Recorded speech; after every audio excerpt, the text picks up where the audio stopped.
মলদ্বারের fistula এজন্য এক অভিশপ্ত অসুখের নাম। অনেকেই ইদানিং দাবি করছেন উনি চিকিৎসা দিয়ে মলদ্বারের ফিস্টুলা চিরদিনের জন্য ভালো করে দিয়েছেন। এই দাবি সত্যতা যথার্থ নয়। এই দাবিটা যথার্থ দাবি হতে পারে না। মলদ্বারে ফিস্টুলা হওয়ার যে প্যাথোলজিক্যাল চেঞ্জ আছে, যে প্রক্রিয়ায় মলদ্বারে ফিস্টুলা হয়, সেই প্রক্রিয়াটা কন্টিনিউয়াসলি প্রত্যেকের মলদ্বারে অ্যানাল ক্যানালে আছে। এবং ওই অ্যানাল ক্যানালে আছে যাদের মলদ্বারে ফিস্টুলা হচ্ছে না, অ্যাবসেস হচ্ছে না, ইনফেকশন হচ্ছে না, তারা ভাগ্যবান।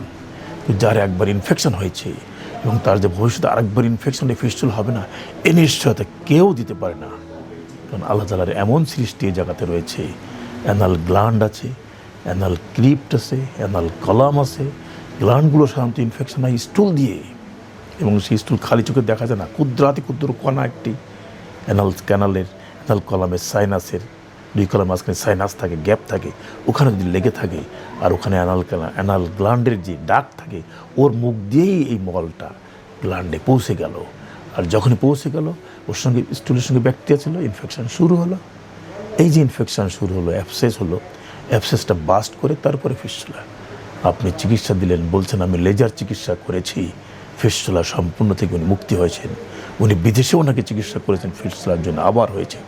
দেশে এসে আমার কাছে চিকিৎসা করে উনি জুন মাসের 25 তারিখে অপারেশন করলেন। জুলাইয়ের 24 তারিখে উনি ভিডিওতে বলছেন এই ফিস্টুলা ভবিষ্যতে আর কখনো হবে না। উনি লেজার দিয়ে ফিস্টুলার ট্র্যাক ব্লক করে দিয়েছেন। ফিস্টুলা কেন হয়? প্যাথোলজিক্যাল অ্যারেঞ্জমেন্ট একটা কারণ। দ্বিতীয় কারণ হলো অপারেশনকালীন কোনো কারণে যদি ওই ট্র্যাকের একটা মাইনর অংশ রয়ে যায়, রিটেন করে, তাহলে সেই রিটেন প্রোডাক্ট থেকে আবার অ্যাবসেস হতে পারে। আপনি ফিস্টুলা ট্র্যাক দিয়ে লেজার দিয়ে ব্লক করে দিয়েছেন বলছেন।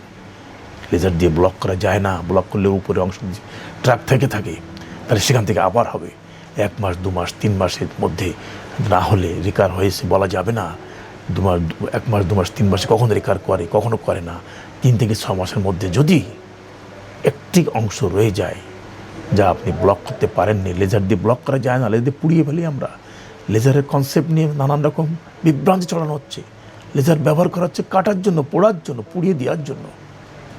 কেউ কেউ বলে থাকে লেজার ব্যবহার করি, কাটা ছাড়া নয়, এটাও মিথ্যা কথা। লেজার যারা ব্যবহার করে তারাও কাটে, নাইফ যারা ব্যবহার করে তারাও কাটে। কাটার মধ্যে পার্থক্য হলো লেজারে কাটলে কম কাটা হয়, আর ছুরি বা নাইফ দিয়ে কাটলে কাটাটা বড়। কিন্তু এই কাটা ছাড়া সার্জারি না, এটা কাটাযুক্ত সার্জারি, লেজার হোক আর নাইফ হোক। আর লেজার দিয়ে ট্র্যাক ব্লক করা যায় না। ট্র্যাক ব্লক করলে উপর থেকে যদি রিটেন করে থাকে প্রোডাক্ট, ব্যাকটেরিয়া, ট্র্যাকের পার্ট, অ্যাবসেস ট্র্যাকের পার্ট, ফিস্টুলার ট্র্যাকের পার্ট, তাহলে আবার হবেই। আর ওখানে যে অ্যারেঞ্জমেন্ট, অ্যানাটমিক্যাল যে অ্যারেঞ্জমেন্ট আছে, সেই অ্যারেঞ্জমেন্টে তো আপনার জন্য ইনফেকশন হওয়ার জন্য, ফিস্টুলা হওয়ার জন্য এরিয়াটাতেই সেইভাবে বিন্যস্ত করা রয়েছে, আবার ইনফেকশন হতে পারে। আর আরেকটি ফিস্টুলা হয়, সেটা হলো হাই টাইপ ফিস্টুলা। লো টাইপ ফিস্টুলা সিস্টেম একরকম, হাই টাইপ ফিস্টুলা সিস্টেম কিন্তু আর এক রকম। হাই টাইপ ফিস্টুলা যে সাধারণত কিছু কিছু মারাত্মক অসুখ থাকে, যেমন Crohn's disease, ulcerative colitis, tuberculosis, cancer, মারাত্মক অসুখ না? এগুলো থাকলে যদি আপনার ফিস্টুলা হয়, এই ফিস্টুলা ভালো করতে গেলে ওই অসুখগুলো ভালো করতে হবে। কিন্তু ulcerative colitis, Crohn's disease, tuberculosis তো ওষুধে ভালো হয়, ক্যান্সারও ওষুধে ভালো হয়, কিন্তু আলসারেটিভ কোলাইটিস আর ক্রনস ডিজিজ কিন্তু ভালো হয় না। অটোইমিউন ডিজিজ, আপনার বডি সেলই আপনার শত্রু। তাহলে অসুখ যদি ভালো না হয়, ফিস্টুলা তো আপনি অপারেশন করে দিলে আবার হবে। সুতরাং ফিস্টুলা বারবার হয়নি, বারবার হয় না, বারবার হবে না, এই কথা বিশ্বের কেউ গ্যারান্টি দিয়ে বলতে পারেন না। কেউ গ্যারান্টি বলেনি। সবাই বিব্রত বোধ করে এটা নিয়ে।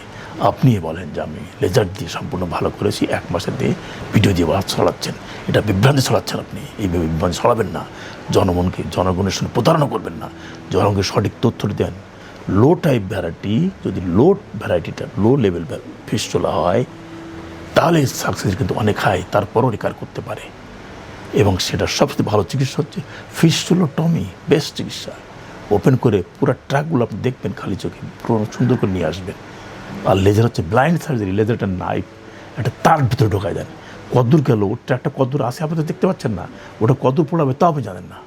তারপরে ব্লাইন্ড থেরাপি, যদি লাগলো তো ভালো, ঝড়ে বক পড়ে, ফকিরের কেমতি বাড়ে, ফকির বলে আমি তো বকটা ফেলালাম, এরকম চিকিৎসা এটা। আপনি ব্লাইন্ড থেরাপি দিয়ে লেজার দিয়ে ব্লাইন্ড থেরাপি দিয়ে বলবেন ফিস্টুলা ভালো করেছেন, জনগণের মনে প্রতারণা সৃষ্টি করছেন, বিভ্রান্তি সৃষ্টি করছেন। এগুলো থেকে বিরত থাকুন।